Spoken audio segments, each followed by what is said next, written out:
Shalom, shalom mes chers frères et sœurs à travers le monde, soyez bénis, que la grâce et la paix du Seigneur soient avec chacun d'entre vous. Nous bénissons encore le Seigneur pour cette opportunité, ce privilège qu'il nous donne encore, afin que nous puissions être encore ensemble pour un peu de temps, le temps de partager encore la parole de Dieu qui est un enseignement pour nous, la parole de Dieu qui est une lampe sous nos pieds, qui nous conduit dans le droit chemin. J'espère que comme moi, vous allez bien, que vos familles, vos enfants, pour vous qui êtes mariés, vos enfants, vos conjoints, que tout se passe pour le mieux pour vous. Malgré les épreuves, malgré les difficultés de la vie, j'espère que vous allez bien. En tout cas, de mon côté, tu vas bien par la grâce du Seigneur. Nous lui rendons grâce pour tout ce qu'il fait dans notre vie. Il pourvoit tous nos besoins et il nous conduit vers de pâturage. Et nous lui en sommes reconnaissants. Alors, mes chers frères et sœurs, nous allons donner un mot de prière et nous allons continuer notre enseignement sur le fruit de l'esprit. Et aujourd'hui, nous allons voir un autre fruit de l'esprit. Mais avant de commencer, comme d'habitude, joignez-vous à moi et prions ensemble le Seigneur. Éternel notre Dieu, nous voulons te dire merci. Merci pour tout ce que tu fais dans notre vie. Merci pour ta bonté. Merci pour ta fidélité. Merci pour ta bienveillance envers nous. Merci pour ta patience également envers nous. Oh Papa, merci pour ton amour qui se multiplie tous les jours dans notre vie et surtout dans chaque domaine de notre vie. Nous voulons te dire merci car nous savons que sans toi nous ne sommes rien. Père, comment ne pas te glorifier, comment ne pas te louer, comment ne pas t'élever pour tout ce que toi tu fais dans notre vie. Comment ne pas te magnifier pour ta grandeur dans notre vie. Comment ne pas t'exalter, comment ne pas t'honorer pour tout ce que tu es dans nos vies et dans ton Église.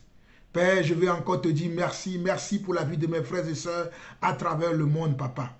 Merci pour la foi que tu as mis dans le cœur de chacun d'entre nous. Merci également, Seigneur Dieu, pour le don de l'Esprit que tu as donné à chacun d'entre nous afin que nous puissions te ressembler, Papa. Père, nous voulons encore plonger nos regards dans ta parole. Nous voulons, Seigneur Dieu, Papa, nous situer par rapport à toi. Car nous savons qu'au commencement, tu étais là et c'est toi la parole. Alors ta parole, aujourd'hui, nous allons encore la méditer. Nous allons encore la lire et nous te prions, Père, de venir nous aider afin que nous puissions comprendre, Seigneur Dieu, au-delà de ce que nous pouvons lire. Que notre intelligence se taise. Oh Papa, que notre culture se taise. Papa, que nos pensées se taisent et que simplement, Seigneur Dieu, ta volonté se fasse dans la vie de chacun d'entre nous, Papa. Viens nous édifier, Papa. Viens nous exhorter. Viens nous consoler, ô Seigneur Dieu. Et surtout, viens nous enseigner. Papa, raffermis nos pas afin que nous puissions te suivre dans tout ce que nous faisons. Père, viens développer encore en nous le Saint-Esprit que tu nous as donné. Nous savons que le Saint-Esprit a plusieurs facettes, Papa. Et nous voulons voir toutes ces facettes dans notre vie, car nous avons vu tous les facettes du Saint-Esprit en toi. Et nous aussi, nous aspirons à voir toutes les facettes de l'Esprit en nous. Mais si tu ne nous aides pas, comment pouvons-nous y arriver? Voilà pourquoi nous te sollicitons encore aujourd'hui. Nous te sollicitons de venir nous aider. Nous te sollicitons, Seigneur Dieu, de venir nous améliorer, Papa. Viens, Seigneur Dieu, nous recadrer. Viens nous corriger, Papa. Et éternel notre Dieu, nous te demandons encore pardon. Pardon pour notre manque de connaissance. Pardon pour notre désobéissance. Pardon, Seigneur Dieu, pour nos péchés et nos iniquités. Oh, Papa, ne t'éloigne pas de nous. Car tu dis que le juste tombera 7 fois et 7 fois tu le relèveras. Relève-nous, Papa, de là où nous sommes tombés. Relève-nous, Papa, de là où nous sommes tombés. Car ce que nous voulons, c'est de te ressembler. Ce que nous voulons, c'est faire ta volonté. Ce que nous désirons, c'est d'être tes dignes fils et tes dignes filles, Papa. Voilà pourquoi nous t'en supplions encore en ce jour. Viens faire de nous ce que nous ne sommes pas encore. À toi la gloire, l'honneur, la puissance pour des siècles. Au nom de Jésus-Christ, ainsi nous avons prié. Amen. Mes chers frères et sœurs, voici les mots de prière selon ce que l'Esprit m'a dirigé, selon la manière dont l'Esprit m'a conduit. Nous allons prendre la parole. Moi, j'ai ma parole. J'ai mon cahier devant moi et j'ai la parole de Dieu. Et vous savez, aujourd'hui, beaucoup de gens négligent la parole de Dieu. Beaucoup de gens ne croient plus à la parole de Dieu. Beaucoup de gens n'espèrent plus à la parole de Dieu. Mais nous devons espérer à la parole de Dieu, car nous savons que tout ce qui a été fait au travers de la parole. Nous savons qu'au commencement était la parole et que la parole était avec Dieu et que la parole était Dieu. Et que rien n'a été fait sans la parole. La parole est une semence de Dieu dans la vie de nous qui sommes les enfants de Dieu, dans la vie de nous qui sommes des croyants. Donc nous devons avoir une grande considération pour la parole de Dieu. Un grand émoi pour la parole de Dieu, car la parole de Dieu est une lumière sur nos sentiers. Alors aujourd'hui, nous allons voir un autre fruit de l'esprit dont Galates 5, 22 parle. Nous allons voir l'amour ou l'amour de Dieu. Nous allons voir l'amour de Dieu. Et nous savons que l'amour de Dieu est très important dans la vie d'un enfant de Dieu. Car nous savons que Dieu a tant aimé le monde qu'il a donné son Fils unique afin que quiconque croit en lui ne périsse point, mais qu'il ait la vie éternelle. Donc nous avons vu que chez Dieu, il y a de l'amour. C'est par amour que Dieu a quitté son trône de grâce pour venir habiter sur la terre des vivants, supporter les insultes, supporter les injures, supporter le mépris, supporter le rejet, pour que vous et moi, nous puissions parvenir aussi à cet amour-là que lui-même il avait. Donc aujourd'hui, nous allons aborder l'amour de Dieu et l'amour de Dieu qui est un fruit de l'esprit. Et nous reconnaissons une personne qui a l'amour de Dieu si cette personne a le fruit de l'esprit. Nous reconnaissons une personne qui a l'amour de Dieu parce que cette personne-là manifeste les fruits de l'esprit ou bien le fruit de l'esprit. Je répète encore cette phrase. Nous reconnaissons qu'une personne a l'amour de Dieu parce que la personne manifeste le fruit de l'esprit. Parce que nous remarquons le fruit de l'esprit dans la vie de cette personne, dans les actions de cette personne, dans le comportement de cette personne, dans le caractère de cette personne, dans les façons de faire de cette personne, dans les réactions de cette personne. Et l'amour est un fruit de l'esprit. Alors pour commencer, la première des choses que nous allons voir avant de rentrer dans l'explication de l'amour de Dieu, nous allons voir ce que l'amour n'est pas. Nous allons voir ce que l'amour n'est pas. Donc, selon le dictionnaire, l'amour est un sentiment passionné, d'attirance émotionnelle et parfois sexuelle. Je dis bien selon le dictionnaire Larousse ou bien selon le dictionnaire français. Le mot amour est un sentiment passionné, d'attirance émotionnelle et parfois même sexuelle.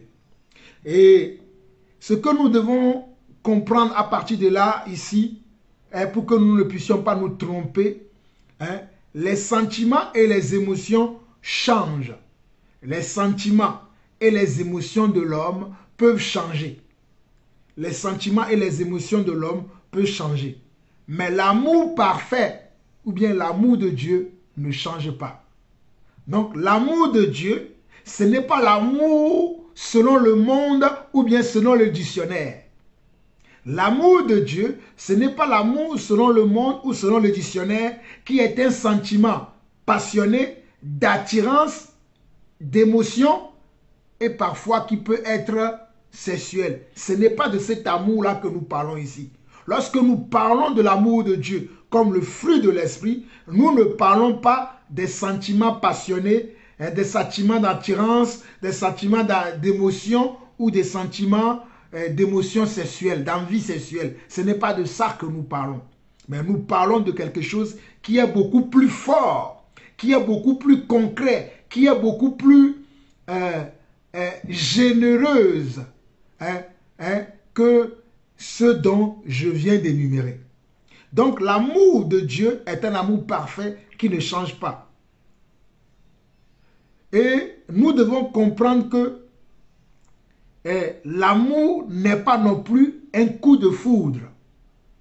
L'amour n'est pas non plus un coup de foudre qui émane d'une attirance émotionnelle ou sexuelle.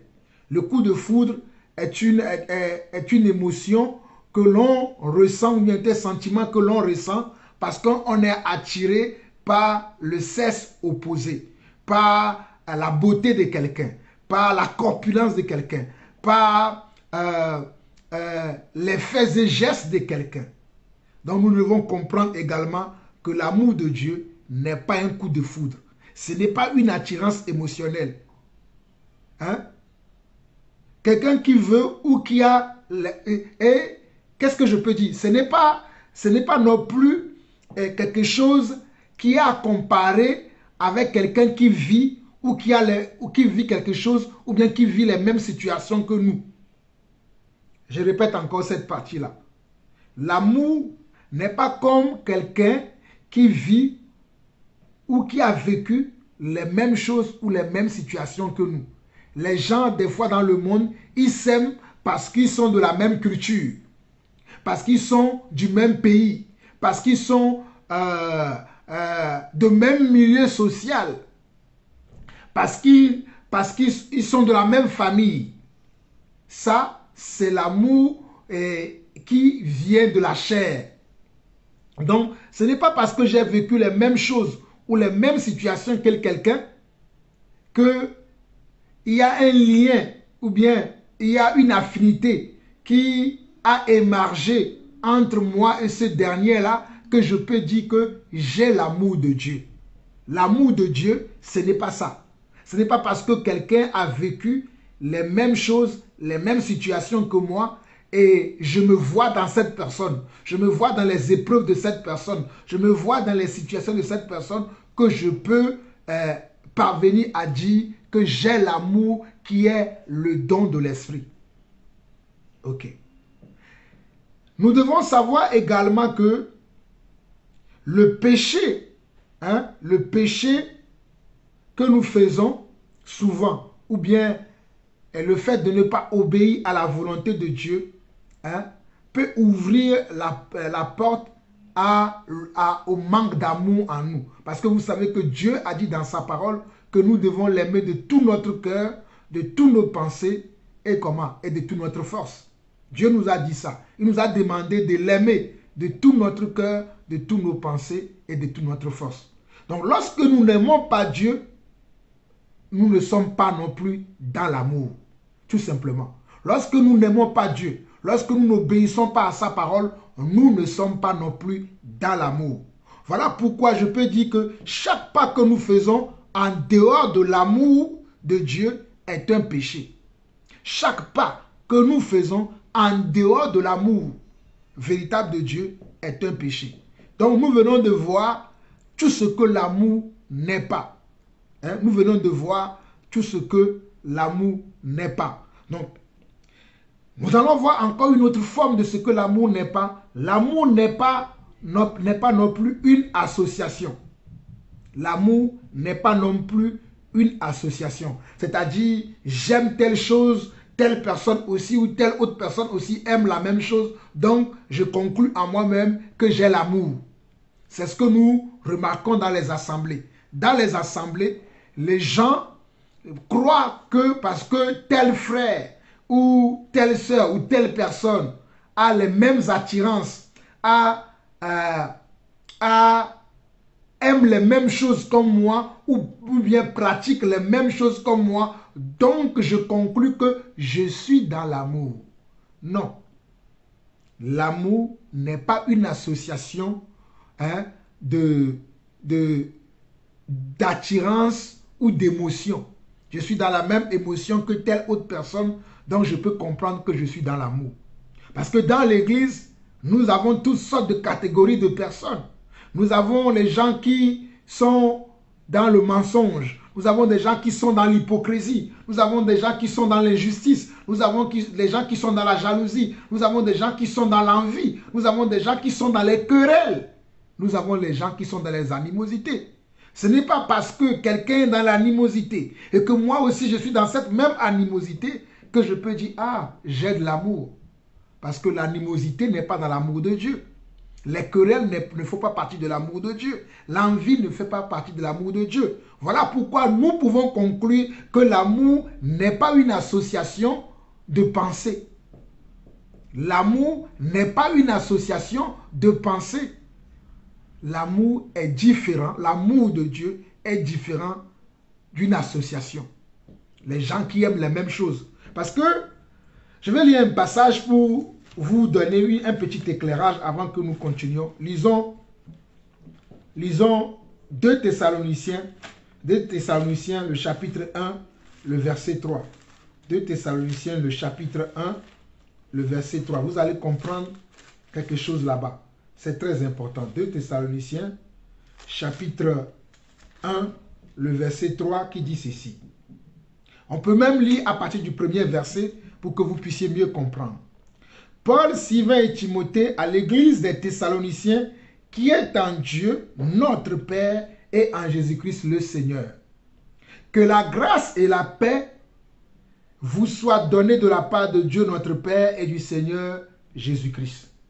Nous devons, frères, rendre continuellement grâce à Dieu à votre sujet, comme cela est juste, parce que votre foi fait de grands progrès et que l'amour de chacun de vous tous à l'égard des autres augmente de plus en plus. Je relis encore le verset 3 de 2 Thessaloniciens 1, le verset 3 qui dit « Nous devons, frères, rendre continuellement grâce à Dieu à votre sujet. Pourquoi Paul, Sylvain et Timothée annoncent à l'église de Thessalonique qu'ils doivent rendre grâce à Dieu à leur sujet. Pourquoi? Pourquoi il dit ça? Regardez la suite. Nous devons, frères, rendre continuellement grâce à Dieu à votre sujet, comme cela est juste. Comme cela est juste. Comme cela est juste. Parce que c'est juste. Le comportement, l'attitude, le caractère, les manières, les façons de faire que vous avez correspond à la justice de Dieu, correspond aux bonnes manières de Dieu. Donc c'est juste que nous puissions rendre grâce à Dieu à votre sujet parce que vous demeurez dans la bonne chose, dans la chose qu'il faut. Et il continue. Nous devons, frères, rendre continuellement grâce à Dieu à votre sujet comme cela est juste parce que votre foi, comme cela est juste, et ensuite il dit quoi? Parce que votre foi, c'est pas la foi que nous savons que quelqu'un est dans l'amour. Parce que l'amour, c'est la foi. Alléluia. L'amour, c'est également la foi. Donc, c'est pas la foi que nous reconnaissons que quelqu'un aime vraiment Dieu. Et la foi, c'est quoi? La foi, c'est d'obéir à la parole de Dieu. La foi, c'est d'avoir confiance à la parole de Dieu. La foi, c'est d'espérer à la parole de Dieu. Donc, il dit, comme cela est juste, parce que votre foi fait de grands progrès et que l'amour de chacun de vous, tous à l'égard des autres augmente de plus en plus. L'amour de chacun de vous à l'égard des autres augmente de plus en plus. Donc là où il y a la justice de Dieu, là où il y a la foi de Dieu, il y a également l'amour de Dieu. Là où il y a la justice, il y a la foi, il y a également l'amour de Dieu. Voilà pourquoi Paul, Sylvain et Timothée dit ici que nous devons, frères, rendre continuellement grâce à Dieu à votre sujet, comme cela est juste, parce que votre foi, comme cela est juste, parce que votre foi fait de progrès. Parce que votre foi fait de progrès. Donc, quand la foi fait de progrès, cela veut dire que l'amour de Dieu en nous fait également de progrès. Alléluia. Quand la foi fait de progrès, l'amour de Dieu qui est en nous fait également de progrès. Alléluia. Voilà pourquoi nous disons que l'amour n'est pas un sentiment ni une émotion. Pourquoi? Parce que l'émotion change. Parce que comment?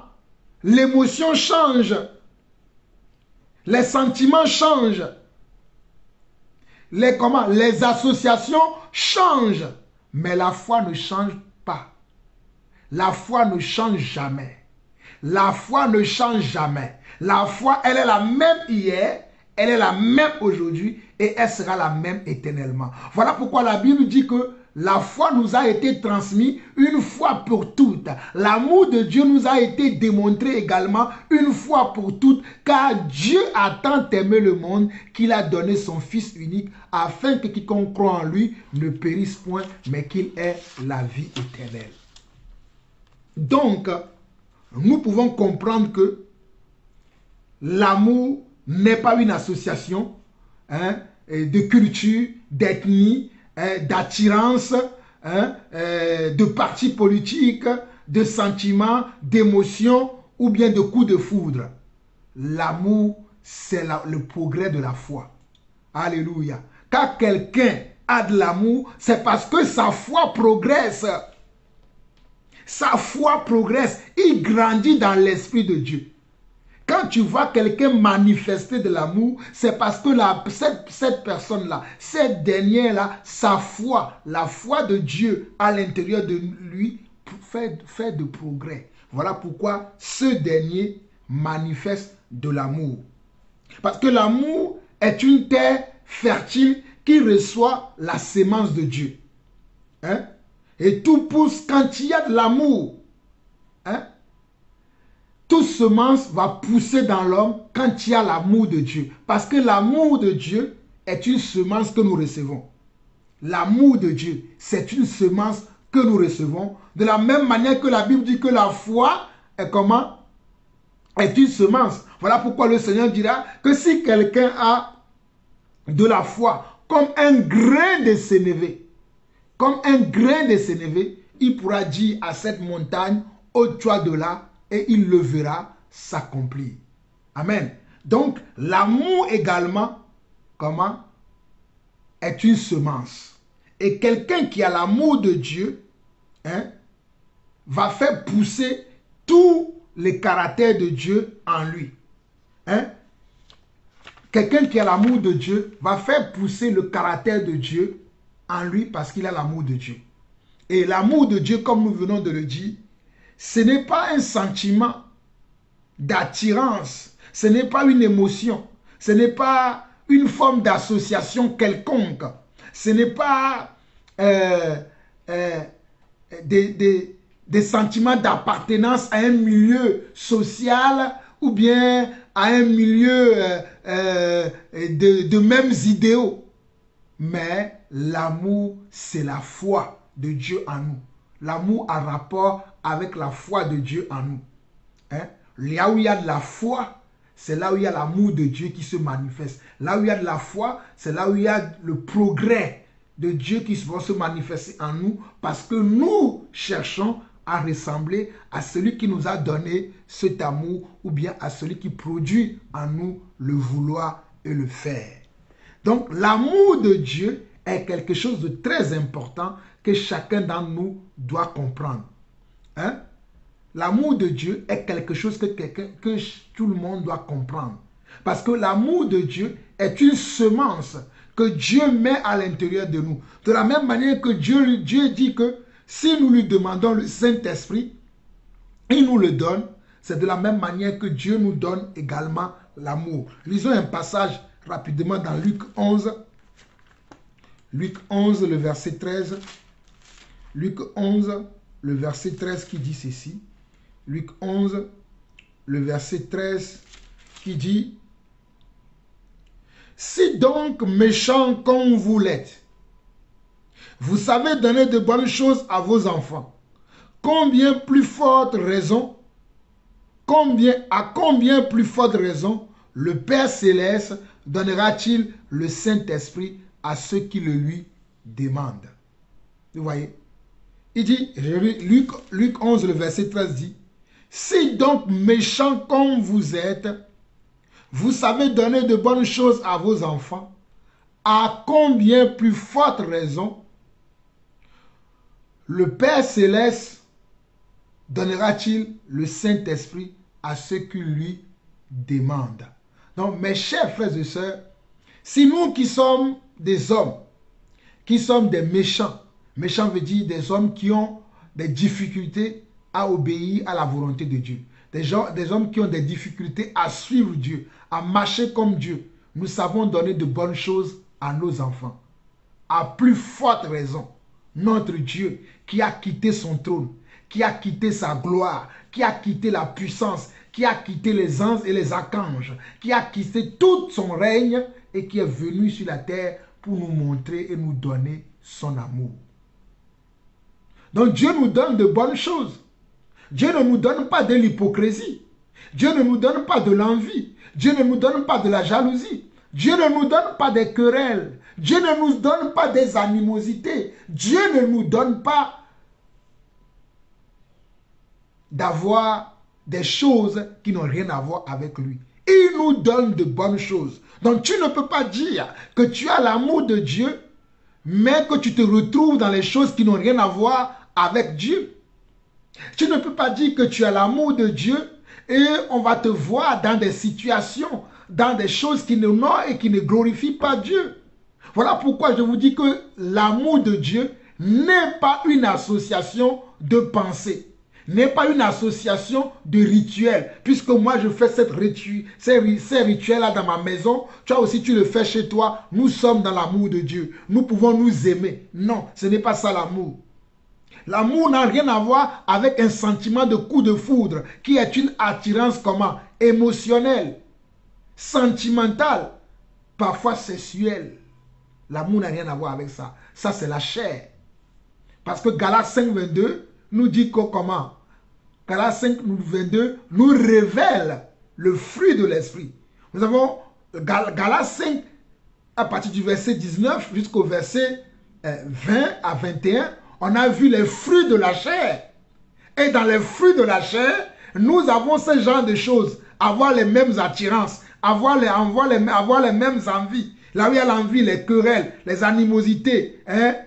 Ça, c'est la chair. Donc ça, ce n'est pas l'amour de Dieu.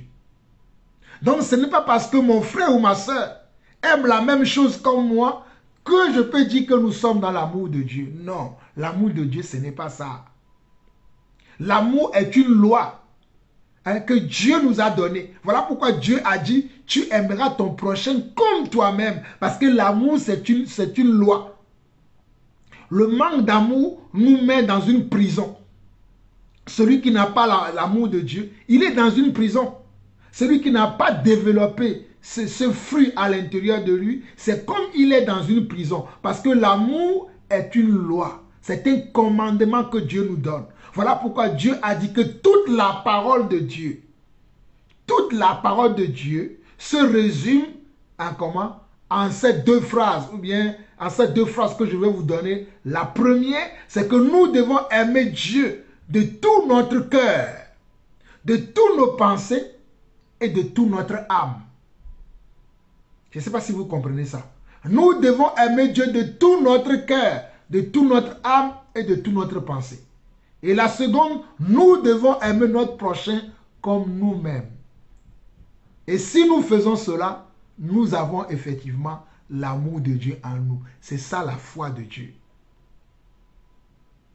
C'est ça la foi de Dieu. Voilà pourquoi l'amour est une décision que nous devons prendre. L'amour, c'est une décision que nous devons prendre. C'est un choix que nous devons faire. Parce que aimer quelqu'un, c'est décider d'aimer la personne, peu importe son origine, peu importe sa race, peu importe sa couleur, peu importe comment, son rang social ou bien son statut social. C'est ça l'amour. L'amour, c'est d'aimer quelqu'un, peu importe comment, son statut social. Hein? Peu importe également, comme nous le voyons ici, peu importe sa classe sociale, peu importe son rang social, peu importe comment, son appartenance comment, religieuse, nous devons aimer tout le monde. L'amour est un choix que nous devons faire. L'amour est une décision que nous devons prendre. Je suis en train de nous alerter de comment nous devons savoir si nous sommes dans le vrai amour, l'amour de Dieu. Je ne parle pas de l'amour selon la chair. Hein? Je ne parle pas de l'amour selon la chair. Je ne veux pas utiliser les mots grecs pour vous embrouiller. C'est pour ça que je vais tout simplement... Parce qu'il y a, selon les enseignements que nous avons reçus à l'école biblique et que d'après des recherches, il y a 3 sortes d'amour. Hein? Il y a l'amour philéo. Il y a, bon, je ne veux pas rentrer dans tout ça. Hein, l'amour agapé, je ne veux pas rentrer dans tout ça. Parce que je veux aller terre à terre pour que vous puissiez comprendre que l'amour est une loi. L'amour est une décision que nous devons prendre, que nous devons choisir. Et le passage de la Bible qui nous explique clairement ce qu'est l'amour, c'est ce que Paul a essayé de nous montrer également dans 1 Corinthiens chapitre 13. Donc allons voir 1 Corinthiens chapitre 13 pour voir quel est le message que l'apôtre Paul a essayé aussi de nous montrer par 1 Corinthiens chapitre 13. Mais avant d'aller dans 1 Corinthiens chapitre 13, nous pouvons voir également dans Jean 14. Allons voir dans quelque chose rapidement. Dans Jean, parce que Jésus lui-même, il a enseigné l'amour. Il a dit dans Jean chapitre 13, Jean chapitre 13, verset 34. Jean chapitre 13, verset 34, Jésus dit ceci. Je vous donne un commandement nouveau. Aimez-vous les uns les autres comme je vous ai aimé. Vous aussi, aimez-vous les uns les autres. Verset 35. À ceci, tous reconnaîtront que vous êtes mes disciples si vous avez de l'amour les uns pour les autres. Donc, l'amour de Dieu, c'est Jésus-Christ qui nous l'a montré. Aimer Dieu et aimer son prochain, c'est Jésus-Christ qui nous l'a montré. Voilà pourquoi il nous dit, dans Jean 13, le verset 14, il dit, « Je vous donne un commandement nouveau. Aimez-vous les uns les autres comme je vous ai aimé. » Donc, si je veux connaître l'amour de Dieu, si je veux avoir une perception de l'amour de Dieu qui est exacte, qui n'est pas selon la chair, qui n'est pas selon ma culture, qui n'est pas selon mes traditions, mais qui est selon la foi, qui est selon la parole de Dieu, il faut que je consulte Jésus-Christ. Il faut que j'aille voir comment est-ce que Jésus-Christ a vécu sur la terre. Comment est-ce que cet homme qui portait le nom « Je suis » ou bien qui est Jésus, comment est-ce qu'il a vécu sur la terre. Et c'est lui qui dit dans Jean 13, le verset 34 au verset 35, il dit « Je vous donne un commandement nouveau. Aimez-vous les uns les autres comme je vous ai aimé. Vous aussi, aimez-vous les uns les autres. À ceci, tous connaîtront que vous êtes mes disciples si vous avez de l'amour les uns pour les autres. » Et dans Jean 14, le verset 15, Jésus va dire également, « Si vous m'aimez, gardez mes commandements. » Si vous m'aimez, gardez mes commandements. Donc celui qui a l'amour de Dieu, celui qui a le don de l'esprit, qui est l'amour de Dieu, c'est celui qui garde les commandements de Dieu. Ce n'est pas celui qui s'associe à des gens par motif de quelques intérêts que ce soit. Ce n'est pas quelqu'un qui s'allie avec d'autres personnes parce qu'ils ont le même centre d'intérêt commun. Ce n'est pas ça l'amour de Dieu. L'amour de Dieu, c'est celui qui garde les commandements de Dieu. Donc si tu veux savoir si tu as le fruit de l'esprit qui est l'amour de Dieu en toi, c'est ta manière de garder l'amour de Dieu. C'est-à-dire, c'est ta manière de garder les commandements de Dieu qui va te donner, qui va t'orienter sur le pourcentage de l'amour de Dieu qui est en toi. Je répète encore, c'est comment tu gardes la parole de Dieu à l'intérieur de toi. C'est ta manière de garder la parole de Dieu à l'intérieur de toi qui te montrera, qui t'aiguillera sur ta manière d'aimer comment? D'aimer Dieu. Et qui va te dire si tu as réellement ce fruit de l'esprit qu'est l'amour de Dieu. Jésus dit, Jean 13, verset 34, si vous m'aimez, alléluia. Et Jean 13, verset 34, je vous donne un commandement nouveau. Aimez-vous les autres, aimez-vous les uns les autres, comme je vous ai aimé, vous aussi, aimez-vous les uns les autres. Et dans Jean 14, le verset 15, il dit, si vous m'aimez, gardez mes commandements. Donc, les commandements de Dieu, nous devons les garder. Si nous le gardons, l'amour de Dieu demeure en nous. Donc, le fruit de l'amour de Dieu est également en nous parce que nous gardons les commandements de Dieu et nous aimons nos frères. Est-ce que nous comprenons ça déjà? Allons-y maintenant dans 1 Corinthiens chapitre 13. Nous allons lire tout le passage de 1 Corinthiens chapitre 13.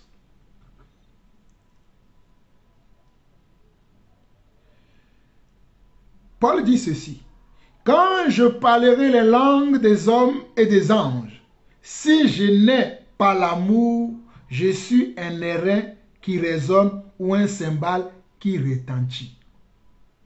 Quand je parlerai les langues des hommes et des anges, si je n'ai pas l'amour, je suis un airain qui résonne ou une cymbale qui retentit. Qu'est-ce que ça veut dire? Ça veut dire que même peu importe la grandeur de ma connaissance, ou bien peu importe les langages que j'ai, ou bien la spiritualité qu'on peut ressentir, qu'on peut voir chez moi, que je peux dégager, que je peux vouloir montrer, hein, à tel point que je peux parler même le langage des anges, c'est-à-dire je peux parler en langue. Mais si je n'ai pas l'amour, je suis comme un airain qui résonne ou une cymbale qui retentit. Et Paul continue, dit, quand j'aurai le don de prophétie, la science de tous les mystères et toute la connaissance, quand j'aurai même la foi jusqu'à transporter des montagnes, si je n'ai pas l'amour, je ne suis rien. Donc, vous voyez que l'amour est quelque chose, l'amour de Dieu est quelque chose de très complexe. Parce que souvent, on peut penser que parce que j'ai une habilité pour faire telle ou telle chose, donc j'ai l'amour de Dieu. Regardez bien. Oh, alléluia. Je lis encore 1 Corinthiens 13, verset 2 qui dit, « Et quand j'aurai le don de prophétie, la science de tous les mystères et toute la connaissance, quand j'aurai même la foi jusqu'à transporter des montagnes, si je n'ai pas l'amour, je ne suis rien. »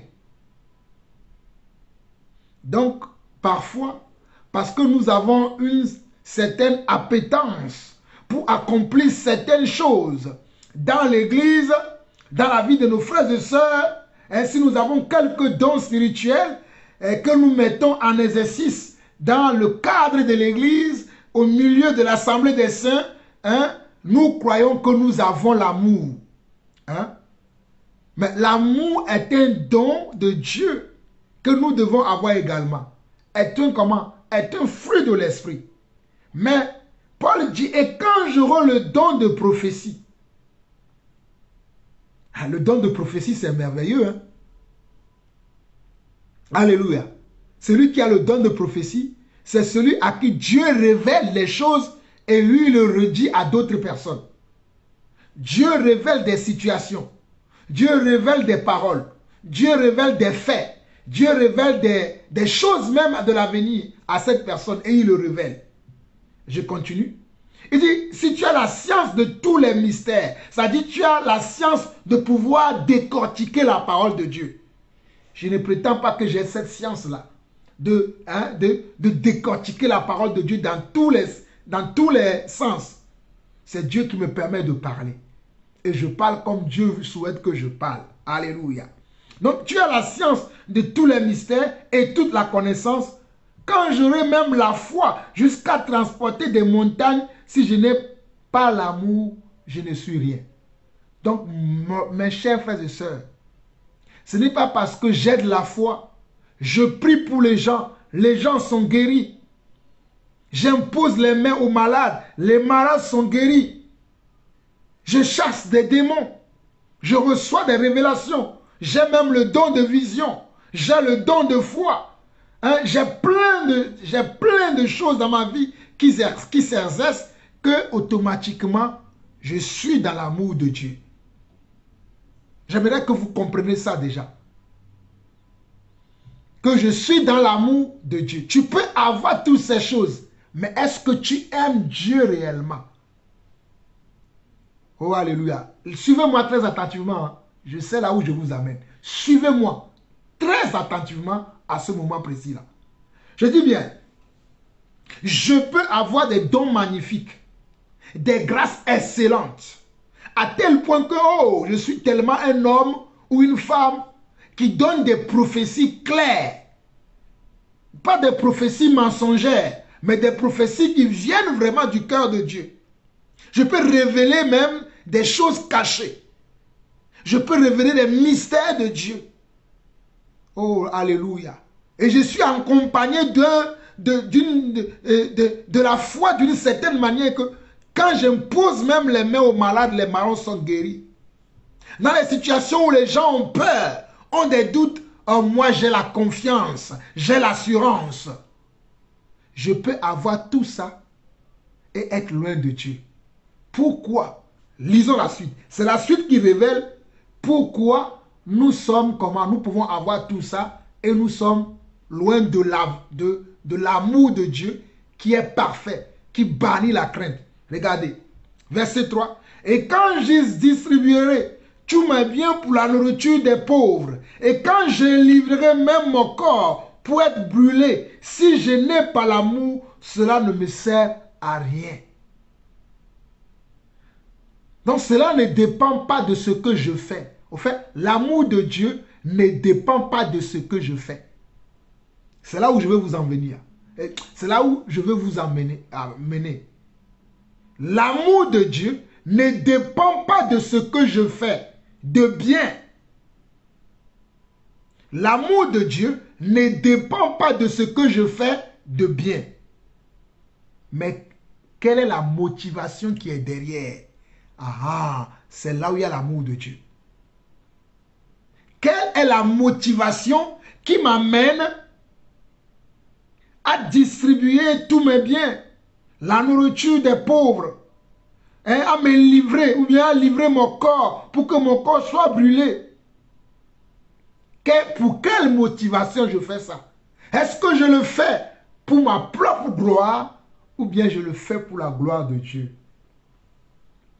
Est-ce que je le fais pour qu'on puisse dire, est-ce que tu connais l'apôtre Jean-Paul Lawson? Oh, c'est un homme puissant. C'est un homme qui dégage la foi. C'est un homme qui dégage, oh, alléluia, la puissance de Dieu. Est-ce que tout ce que je le fais pour que la gloire soit donnée à Dieu ou je le fais pour que la gloire me revienne à moi? Oui, mes chers frères et sœurs. Quelle est la motivation de nos faits et gestes? Quelle est la motivation de notre caractère? Quelle est la motivation de nos dons que nous faisons? Quelle est la motivation de notre connaissance? Est-ce que je partage la connaissance pour que les gens connaissent Dieu ou bien je partage la connaissance pour que les gens soient comment? Dans le zèle amer. Il y a aujourd'hui des gens qui sont dans le zèle amer. Ils n'ont pas l'amour de Dieu. Alléluia. Mais ils croient qu'ils ont l'amour de Dieu. Mais ils ne l'ont pas. Puisque la suite du passage dit, oh alléluia. Verset 4. L'amour est patient. L'amour est patient. L'amour, c'est-à-dire le véritable amour, l'amour de Dieu est patient. Il est plein de bonté. L'amour n'est point envieux. L'amour n'est point envieux. L'amour n'est point envieux. D'abord, on a vu que l'amour est patient. patient, la patience qui est déjà encore un fruit de l'esprit. On a dit que l'amour est plein de bonté. La bonté qui est également un fruit de l'esprit. L'amour n'est point envieux. Et là, on nous parle de l'amour. Mon ami, tu dois être patient. Les gens sont aujourd'hui, ne sont pas patients. Comment toi qui n'as pas de la patience, tu vois un frère qui est béni, que Dieu honore, que Dieu élève, que Dieu utilise, et tu vas, toi, dire des choses qui ne sont pas vraies concernant ce frère ou concernant cette sœur. Tu vas colporter des choses, des tissus de mensonges concernant ce frère ou cette sœur que Dieu utilise. Est-ce que tu as l'amour? Ah, pourquoi pas c'est moi que Dieu utilise, mais c'est tel autre que Dieu utilise. Mais Dieu fait comme il veut. Toi, sois patient. Sois patient jusqu'à ce que ton temps aussi arrive. Il y a un temps pour tout. Ton temps aussi arrivera où Dieu te révélera aux yeux du monde, où Dieu montrera les capacités qu'il a mis en toi. Mais lorsque c'est un autre frère, c'est une sœur qui manifeste une capacité, un talent, une grâce que Dieu a mis en lui, tu te dis, mais pourquoi c'est lui? Moi, je suis mieux que lui. Je suis plus disposé que lui. Je suis plus capable que lui. Je connais plus que lui. Je suis plus à l'aise que lui. J'ai beaucoup plus de... J'ai plus de connaissances. J'ai beaucoup plus de prérequis que lui. Mais pourquoi c'est lui? Voilà pourquoi dans la parole, le Seigneur dit, cela ne dépend pas ni de celui qui court, ni de celui qui veut. Ça dépend de celui qui fait grâce. C'est celui qui fait grâce qui doit t'amener à faire les choses, chaque chose à son temps. Si ton tour n'est pas encore arrivé, ce n'est pas encore le moment. Donc tu ne peux pas commencer à t'impatienter à l'intérieur de toi jusqu'à colporter des faux messages, jusqu'à colporter des mensonges sur tes frères et sœurs. Qu'est-ce qui fait ça? Parce que tu n'es pas patient. Le manque de patience t'amène dans des choses qui n'ont rien à voir avec Dieu. Et tu n'as pas de bonté non plus. Puisqu'on nous dit au verset 4 que l'amour est patient, il est plein de bonté. C'est-à-dire l'amour est rempli de bonté. L'amour en elle-même, elle ne cherche que de bonnes choses. Donc la bonté est dans l'amour. La bonté, nous avons déjà vu la bonté. Donc, dans l'amour, il y a plein de bonté. C'est-à-dire, il y a plein de bonnes choses. Il y a plein de bonnes dispositions. Il n'y a pas de disposition malveillante dans l'amour. Il n'y a pas de disposition préoccupante dans l'amour. Il n'y a pas de disposition énervante dans l'amour. Il n'y a que de bonnes dispositions. Il continue. L'amour ne se vante point, il ne s'enfle point d'orgueil. L'amour n'est pas là pour se vanter que moi j'ai fait ceci, j'ai fait cela. Pardonnez-moi, souvenez-vous des frères qui sont là souvent à dire, oui, j'ai fait ceci, j'ai été cela, j'ai fait cela, j'ai fait ceci, Dieu m'a utilisé, j'ai fait cela. L'amour ne se vante point. L'amour ne se vante point. C'est les autres qui vont parler de toi. Qui vont dire, ah, vous savez, tel frère a fait ça. Tel frère a fait ceci.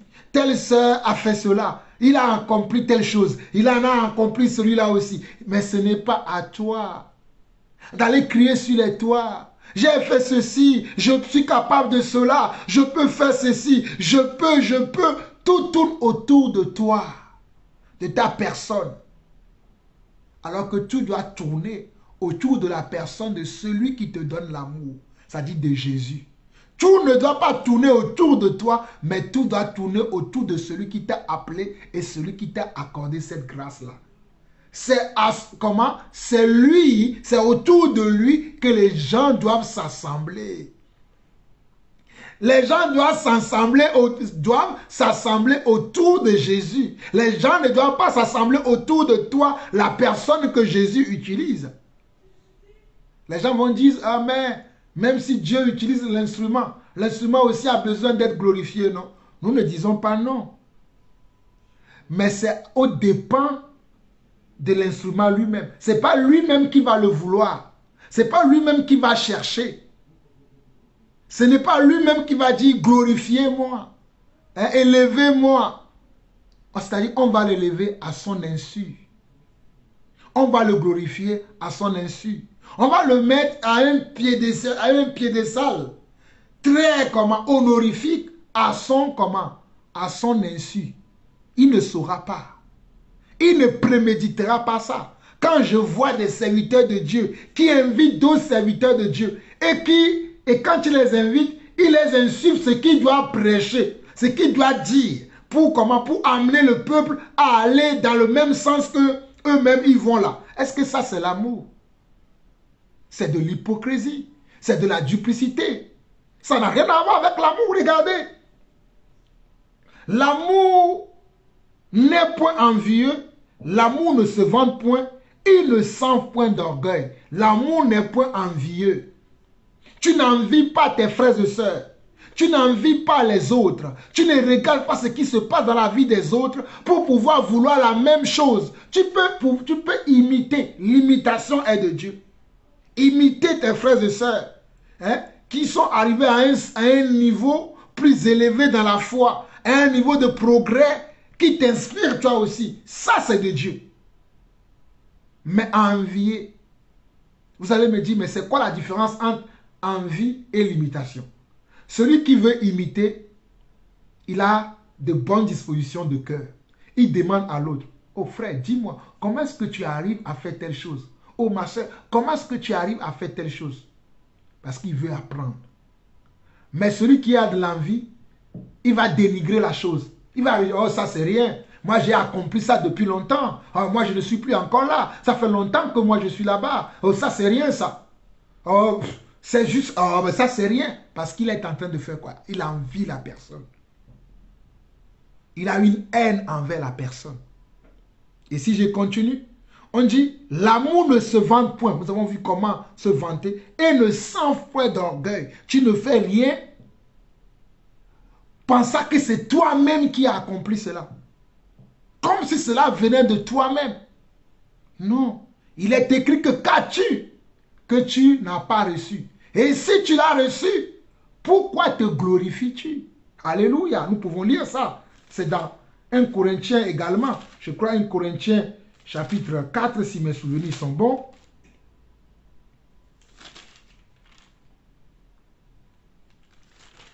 Enfin, j'oublie le passage qui parle de ça, qui dit, qu'as-tu que tu n'as pas reçu? Et si tu l'as reçu, pourquoi? Ah, voilà, c'est dans 1 Corinthiens 4, comme je l'ai dit, 1 Corinthiens 4, le verset 7 qui dit, car qui est-ce qui te distingue? Qu'as-tu que tu n'as reçu? Et si tu l'as reçu, pourquoi te glorifies-tu comme si tu ne l'avais pas reçu? Regardez bien, 1 Corinthiens 4, verset 7 qui dit, car qui est-ce qui te distingue? Qu'as-tu que tu n'as reçu? Et si tu l'as reçu, pourquoi te glorifies-tu comme si tu ne l'as pas reçu? Donc, l'amour ne s'enfle point d'orgueil. Verset 5 de 1 Corinthiens 13, il dit, il ne fait rien de malhonnête, il ne cherche point son intérêt. Ah, regardez, il ne fait rien, l'amour ne fait rien de malhonnête. Mais je vois beaucoup d'enfants de Dieu qui sont malhonnêtes. La malhonnêteté, dans le mot malhonnête, il y a le mot honnête. Regardez, malhonnête. C'est-à-dire, au lieu d'être honnête, tu es malhonnête. Voilà pourquoi on dit malhonnête. Il y a beaucoup de frères et sœurs qui sont malhonnêtes.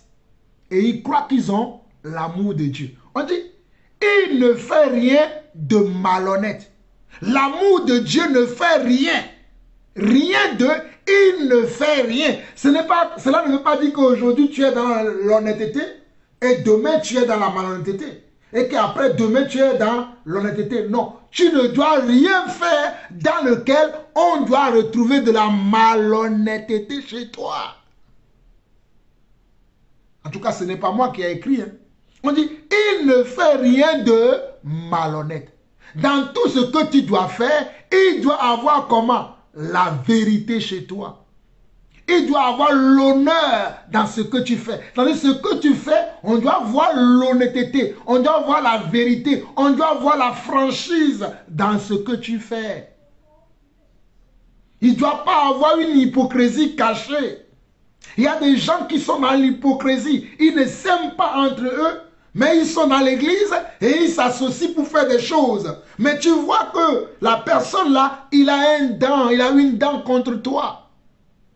Il a des choses qui te reprochent. Mais il ne veut pas être honnête pour te dire, frère, il y a dans ceci, je ne suis pas d'accord avec toi. Dans ceci, je ne suis pas en accord avec toi. Dans ceci, mais non, on doit être en accord, on doit être ensemble. Donc du coup, il accepte tout ce que la personne lui dit.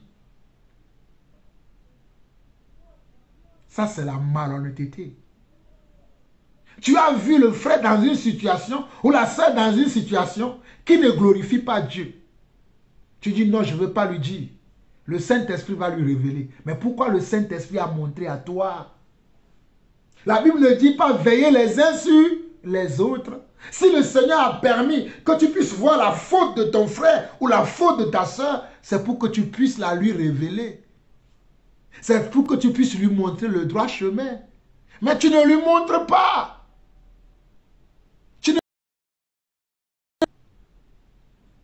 C'est ça, c'est la malhonnêteté. Regardez, 1 Corinthiens 13, verset 5, il ne fait rien de malhonnête. Il ne cherche pas son intérêt. Parfois, nous sommes malhonnêtes parce qu'il y a notre intérêt en jeu. Parfois, la plupart d'entre nous, nous sommes malhonnêtes parce qu'il y a notre intérêt il y a notre intérêt qui est en jeu. Ah, peut-être les frères et sœurs sauront que j'étais dans tel péché hier, que j'ai commis telle action hier, que j'étais avec telle personne l'autre jour, que j'étais avec telle église, que j'étais ici, que j'ai fait ci, que j'ai fait ça. On est tout le temps dans les calculs. On est tout le temps dans les calculs. Oh, il ne faut pas que cela se sache. Il ne faut pas que cela se sent. Mais mon frère, même si tu caches, des fois il y a des gens qui voient et que tu caches des choses. Il y a des gens qui le sentent parce que le Saint-Esprit leur montre des choses. Alléluia. Il ne fait rien de malhonnête. Il ne cherche point son intérêt. Il ne s'irrite point. Il ne soupçonne point le mal. Tu n'es pas dans le soupçon. Ah oui, parce que je n'ai pas encore vu mon mari là. Est-ce que mon mari là, il n'est pas en train de me tromper avec quelqu'un? Je n'ai pas encore vu ma femme là. Est-ce que ma femme n'est pas en train de me tromper avec quelqu'un? Et il n'est pas dans le soupçon. Ah oui, le frère là, il ne veut pas me payer. Ce n'est pas. Peut-être qu'il est en train de vouloir me voler. Hein. Il m'a demandé de lui prêter de l'argent, mais il ne veut pas me rembourser. Tu commences à avoir des pensées tordues. Non, des pensées dépourvues de sens vis-à-vis de ton frère, qui peut-être t'a sollicité dans une situation quelconque. Mais patiente. Sois un peu patient. Ne te précipite pas pour juger le frère, pour condamner la sœur, pour amener le frère à un tribunal. Sois d'abord patient. Patiente encore. Que Dieu te fait patienter. Ne sois pas pressé pour tirer une conclusion et une conclusion de soupçon. Ah oui, il a voulu me faire du mal. Il a voulu me tricher. Il a fait exprès. Tu commences à penser à la place de l'autre.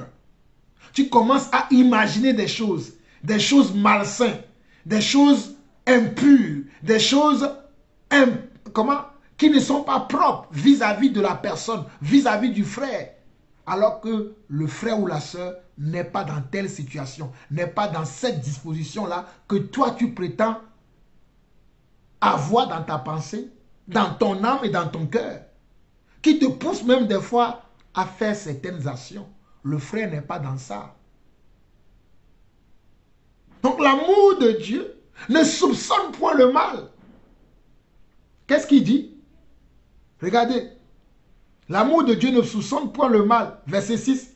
Il ne se réjouit point de l'injustice, Mais il se réjouit de la vérité. Il excuse tout. Il croit tout. Il espère tout. Il supporte tout. Voilà l'amour de Dieu. Regardez le verset 6. Il ne se réjouit point de l'injustice. Quand tu as l'amour de Dieu et tu vois qu'un frère, une soeur est traité injustement, tu ne peux pas te réjouir. Non, non, non mon frère, mes frères et sœurs, non, je ne crois pas à ça. Tu as l'amour de Dieu. Tu sais que ça, ce n'est pas bien. Ça, ce n'est pas juste. Ça, ce n'est pas correct. Ça, ce n'est pas approprié. Ça, ce n'est pas digne. Ça, ce n'est pas vrai. Mais c'est le comportement que le frère ou la sœur a envers un autre frère ou une autre sœur devant toi. Ou bien peut-être tu es au courant. On t'a rapporté ces choses-là. Tu n'as pas pris position du côté de là où il y a la justice, du côté de là où il y a la vérité. Mais tu dis que tu as l'amour. Mais dis-moi quel amour tu as. Dis-moi quel type d'amour tu as. Ça, c'est un amour par association. Parce que toi aussi, tu voulais faire du mal, excusez-moi, à ce frère ou à cette sœur. Et quand les gens s'associent pour colporter des choses sur le frère ou la sœur, tu sais pertinemment que ce n'est pas juste, que ce n'est pas vrai, que ce n'est pas correct, que ce n'est pas exact, que ce n'est pas approprié. Mais tu donnes ton aval. Tu approuves la chose. Est-ce que l'amour de Dieu est véritablement en toi? Non. Non, l'amour de Dieu n'est pas véritablement en toi. Voilà pourquoi il dit au verset 7. Regardez même à la fin du verset 6, il dit, mais il se réjouit de la vérité. Lorsque tu as l'amour de Dieu, tu te réjouis lorsque tu entends la vérité. Si c'est le mensonge, tu ne te réjouiras pas. Parce que toi, tu te réjouis de la vérité. Alléluia. Tu te réjouis de la vérité. Tu ne te réjouis pas du mensonge. Tu te réjouis de la vérité. Donc si ce que tu entends n'est pas de la vérité, mais un gros mensonge, un gros tissu de mensonge, de colpotage, tu dis non, je ne participerai pas à ça. Ça ne me concerne pas. Ça ne fait pas partie de comment? Des commandements que Dieu m'a donnés. Ça ne fait pas partie du caractère de Christ. Je n'ai jamais vu Christ dans de telles situations. Je n'ai jamais vu celui que je suis, celui que je vais imiter, qui est mon Dieu, qui est mon Seigneur. Je ne l'ai jamais vu dans telle situation. Donc je n'accepterai pas ça. Tu diras non. Tu ne donneras pas comment? Ta signature. Tu n'approuveras pas la situation parce que tu veux aimer Dieu. Voilà pourquoi il dit au verset 7, il excuse tout. Il croit tout, il espère tout, il supporte tout. Vous voyez, l'amour de Dieu, il excuse tout, il croit tout, il espère tout, il supporte tout. L'amour de Dieu, il excuse tout, il croit tout, il espère tout, il supporte tout. Et verset 8, on nous dit, l'amour ne périt jamais. Les prophéties seront abolies, les langues cesseront. La connaissance sera abolie. Regardez, l'amour ne périt jamais. L'amour ne périt jamais. L'amour ne meurt pas. Quand je dis que j'aime quelqu'un, et après demain que je dis que je n'aime pas cette personne, ça veut dire que dès le départ, je n'ai pas aimé cette personne. Parce que l'amour ne périt pas. L'amour n'est pas une chose qui a une durée de vie dans le temps et dans l'espace qui peut mourir. L'amour n'a pas une durée de vie dans le temps et dans l'espace qui peut mourir. Donc l'amour ne périt pas. L'amour demeure éternellement. Voilà pourquoi j'ai dit dès le départ que l'amour est une décision qu'on doit prendre. C'est un choix qu'on doit faire. Je décide d'aimer mon frère. Je décide d'aimer ma soeur. Mais ce n'est pas parce que j'aime mon frère ou bien que j'aime ma soeur que je ne lui dirai pas la vérité lorsqu'il faut que je lui dise la vérité. Lorsqu'il faut que je lui dise ce qu'il doit entendre, je le lui dirai. Je ne le lui cacherai pas. Je le lui dirai, frère, tu as besoin d'entendre ça. Tu as besoin d'écouter ça. Maintenant, c'est la responsabilité revient au frère ou à la sœur de pouvoir prendre en considération ce que je lui ai dit. Ça ne m'incombe plus. Moi, j'ai dit la vérité aux frères. Moi, j'ai dit comment la vérité, ce qui est juste à la personne. Ce qu'il va faire de cette vérité-là, ça n'engage que lui. Mais moi, je ne me chargerai pas de son péché. Je ne me chargerai pas de ses fautes parce que je lui ai dit la vérité. Mais si je cache les choses comme lui, je me charge aussi de ses fautes et de comment. Oh, alléluia. Verset 8 de 1 Corinthiens 13. L'amour ne périt jamais. Les prophéties seront abolies. Les langues cesseront. La connaissance sera abolie. Car nous connaissons en partie et nous prophétisons en partie. Mais quand ce qui est parfait sera venu, ce qui est partiel sera aboli. Lorsque j'étais enfant, je parlais comme un enfant. Je pensais comme un enfant. Je raisonnais comme un enfant. Lorsque je suis devenu homme, j'ai fait disparaître ce qui était de l'enfant en moi. Aujourd'hui, nous voyons au moyen d'un miroir, d'une manière obscure. Mais alors nous verrons face à face. Aujourd'hui, je connais en partie, mais alors je connaîtrai comme j'ai été connu. Maintenant donc, ces trois choses demeurent: la foi, l'espérance, l'amour. Mais la plus grande de ces choses, c'est l'amour. Regardez comment l'apôtre Paul finit ce passage de 1 Corinthiens 13. Il dit, aujourd'hui, nous voyons au moyen d'un miroir, d'une manière obscure, mais alors nous verrons face à face. Aujourd'hui, je connais en partie, mais alors je connaîtrai comme j'ai été connu. Maintenant donc, ces trois choses, alléluia, ces trois choses que tu dois chercher à avoir dans ton caractère, dans ta vie, c'est la foi, bien évidemment. Tu as la foi, c'est bien. L'espérance, l'amour, mais la plus grande de toutes ces choses, hein, c'est-à-dire hiérarchiquement, si on veut parler d'hiérarchie, dans ses fruits, ou bien dans ses dons, ou bien dans ces aspects de l'esprit qu'on va retrouver chez toi, il faut que l'amour soit au top, soit à la première place. Il faut que ton amour soit à la première place. Il faut que tu mettes l'amour à la première place. L'amour est beaucoup plus important que toute autre chose. Mais aujourd'hui, la Bible dit que l'amour du plus grand nombre est refroidi. Regardez, on peut lire ça dans Matthieu chapitre 24. On n'a plus l'amour aujourd'hui. Rapidement, allons dans Matthieu chapitre 24. Matthieu chapitre 24. Lisons un passage rapidement. Matthieu chapitre 24. Matthieu chapitre 24. À partir du verset 11, on nous dit: plusieurs faux prophètes s'élèveront et ils séduiront beaucoup de gens. Plusieurs faux prophètes s'élèveront et ils séduiront beaucoup de gens. Parce que dans l'église aujourd'hui, il y a plusieurs faux prophètes.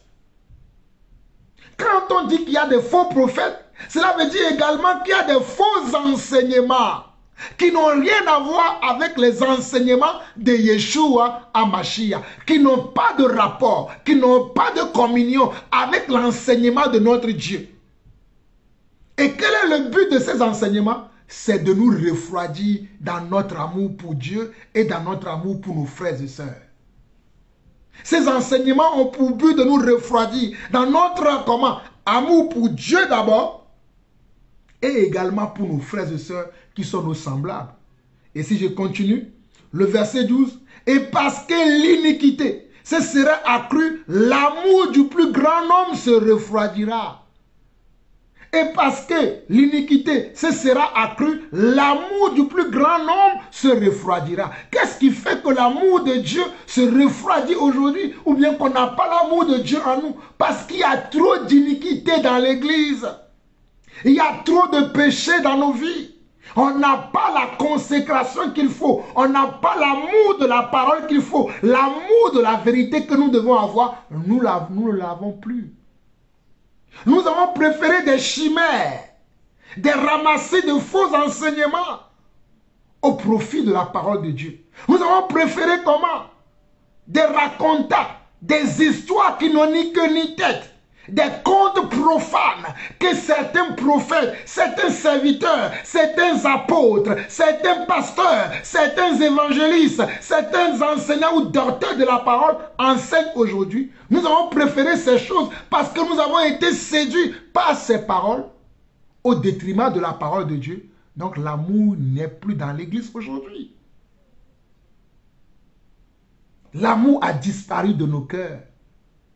Matthieu 24, verset 11 et verset 12.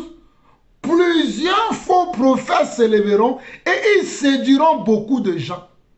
Ils séduiront beaucoup de gens. Ils séduiront. La séduction a comment? Gangrène nos églises aujourd'hui. Gangrène nos communions. Gangrène nos relations. Gangrène comment? Nos faits et gestes aujourd'hui. Même les enseignements. Verset 12. Et parce que l'iniquité se sera accrue, parce que dans cette séduction-là, il y a de l'iniquité. Dans ces faux enseignements-là, il y a de l'iniquité. Il y a des choses impures. Il y a des sacrifices impurs. Il y a comment? Des consécrations impures. Et toutes ces choses-là ont pour but de refroidir notre amour. Ont pour but de refroidir notre amour. L'orgueil aujourd'hui dans l'église. Oh, l'orgueil aujourd'hui. La Bible dit que Dieu fait grâce comment?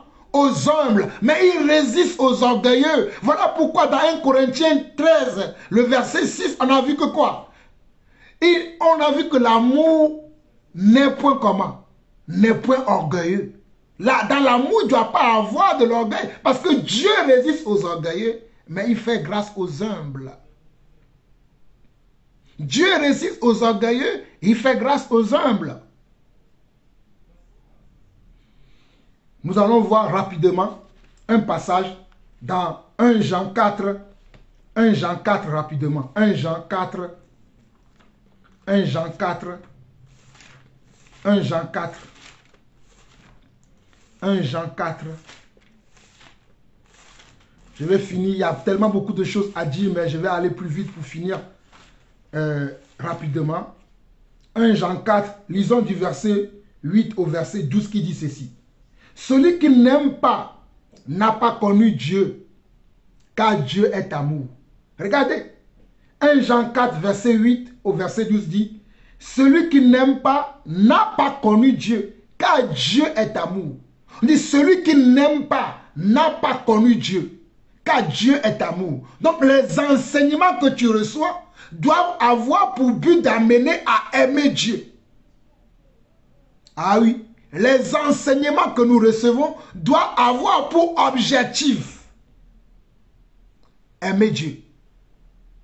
Les enseignements, les prophéties, la connaissance que tu as, les révélations que tu as, les songes que tu reçois doivent avoir automatiquement et absolument pour but de t'amener à aimer Dieu. Si tel n'est pas le cas, tu es comment? En communion avec la séduction.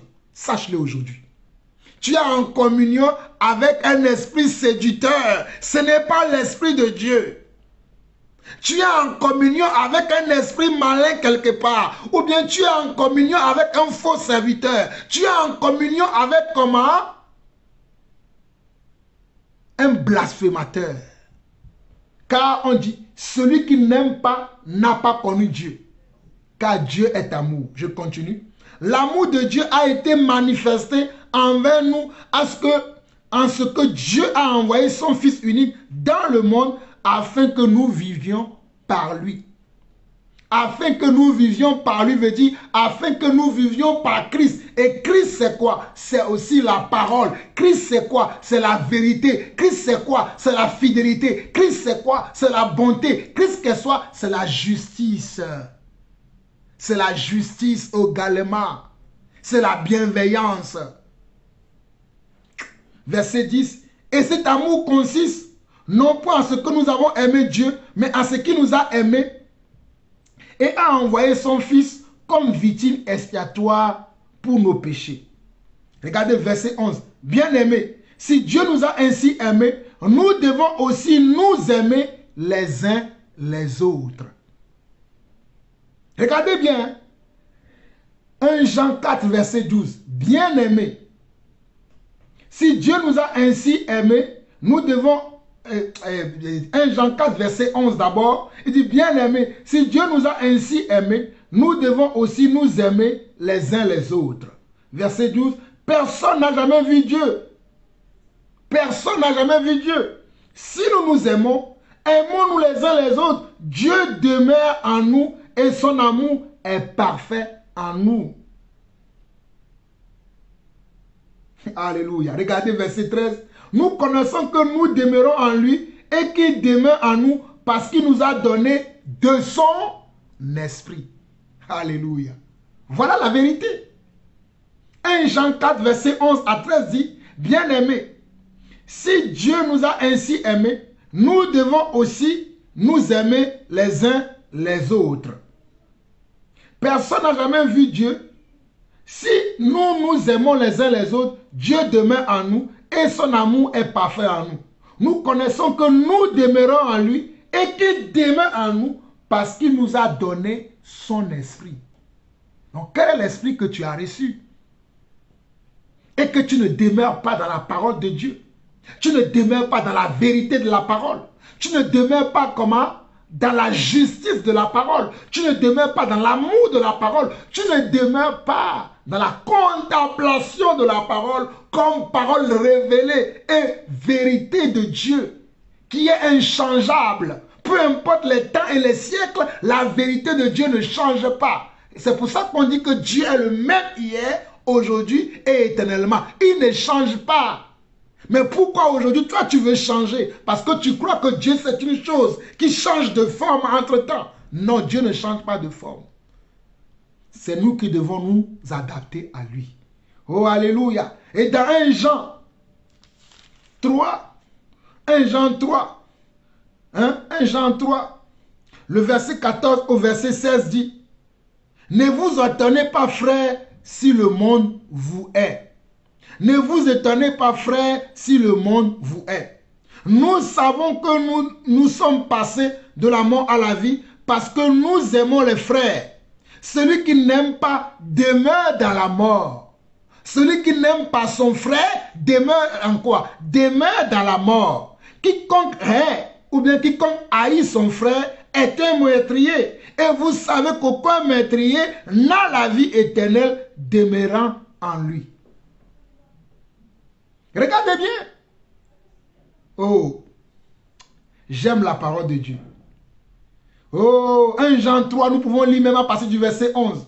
Car ce qui vous a été annoncé dès le commencement, c'est que nous devons nous aimer les autres. C'est ce qui nous a été annoncé dès le commencement. Nous devons nous aimer les uns les autres. Jean 13, verset 34. Oh, alléluia.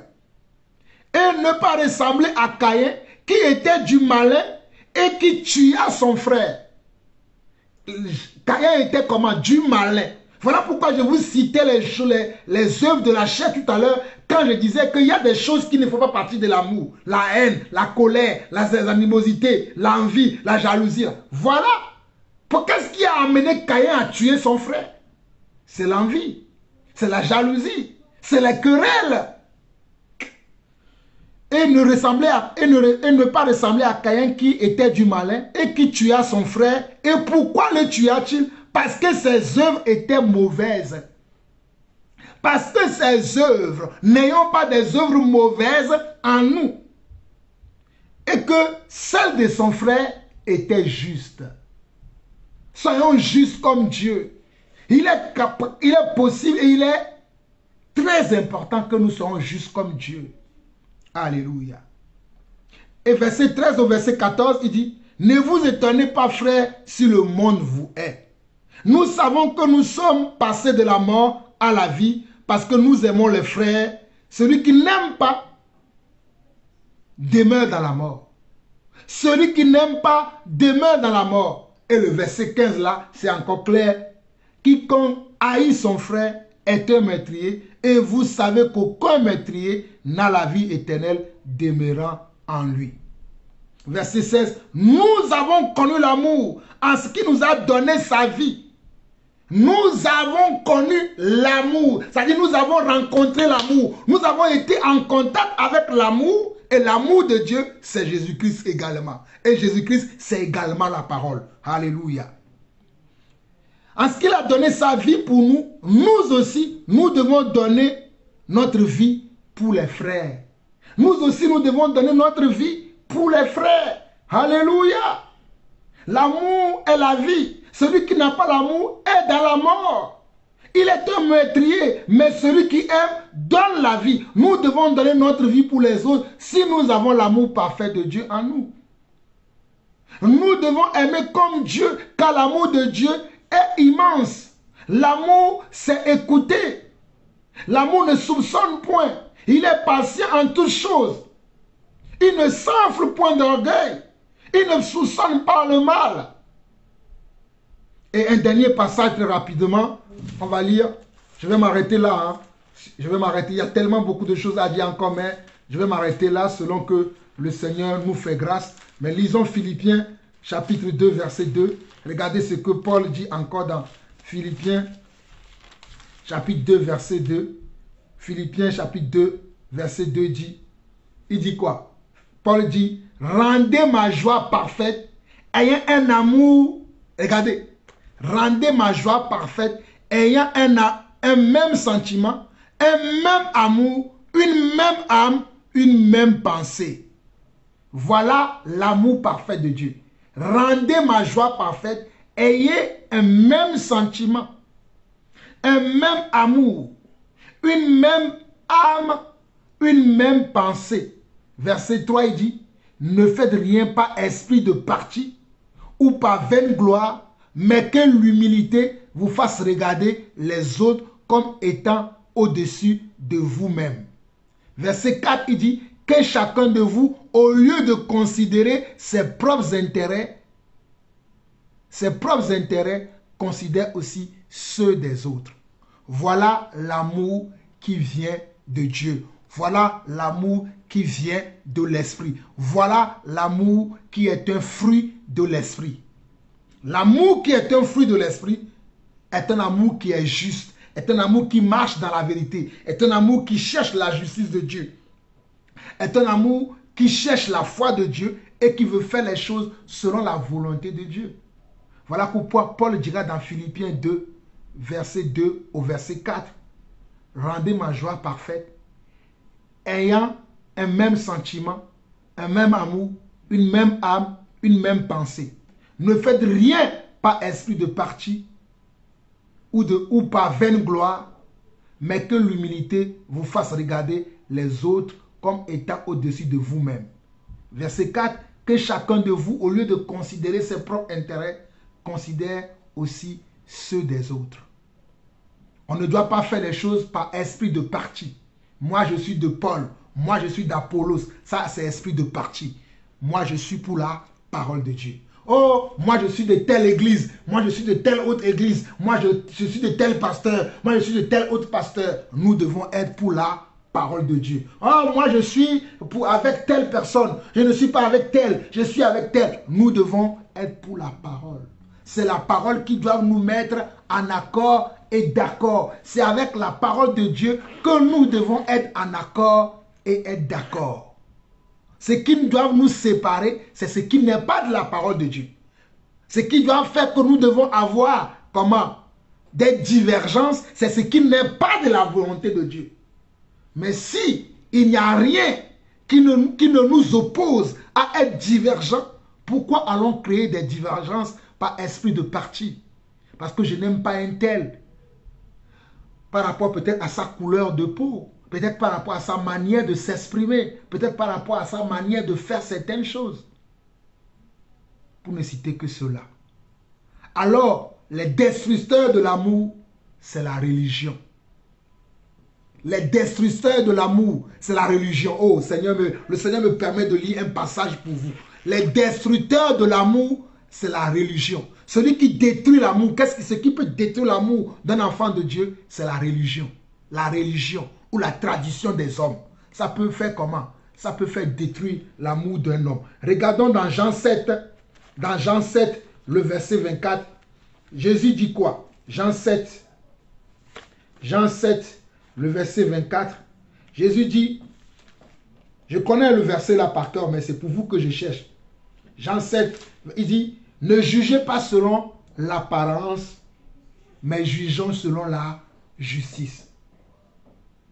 Donc les destructeurs de l'amour, c'est la religion. Comme les pharisiens. Les pharisiens jugeaient Jésus à cause de leur tradition. Parce que Jésus ne faisait pas les choses comme leur tradition. Jésus ne rentrait pas dans les traditions. Il était en dehors et hors des traditions.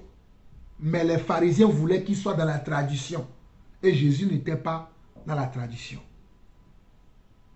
Aujourd'hui, tu vas entendre les gens dire ne jugez pas, ne jugez pas. Il n'a jamais été dit de ne pas juger. Mais on a dit de ne pas juger selon les apparences.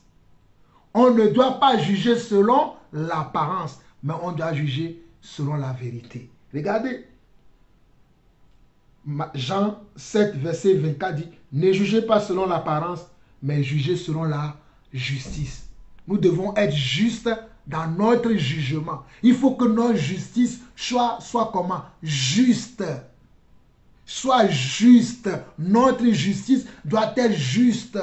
Nos jugements doivent être justes. Nos manières de voir les choses, de concevoir les choses, hein, de pouvoir être en contact avec certaines choses, doivent être des contacts qui sont purs et non impurs.